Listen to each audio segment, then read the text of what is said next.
All right, let's take a look here at cloud native and Kubernetes serverless. So the CNCF has a landscape for just serverless services or cloud native serverless things. And so what does that mean? Well, so the CNCF classifies as serverless in this landscape to be things like functions as a service. So AWS Lambda, Azure Serverless Functions, Google Cloud Functions, serverless frameworks such as Dapper, I think that's how it's pronounced, AWS SAM, Chalice, installable platforms, Kubernetes-based event-driven autoscaling, KEDA, which we did talk about in this course, Apache OpenWhisk, OpenFOSS, Knative, Fission, Kubeless, and tools, things like Lumigo and Dashbird.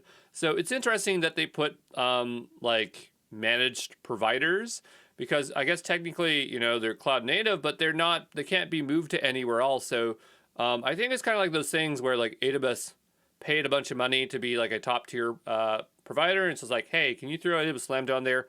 Because to me, if it's cloud native, it has to be an installable thing. It can't be a service that is managed. Do you know what I mean? That can't be moved to any other platform. So to me, this is where, like maybe these frameworks, and this is where, actually, I'm going to just zero this out.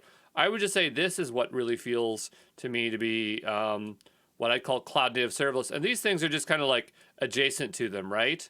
So just bear that in mind, okay?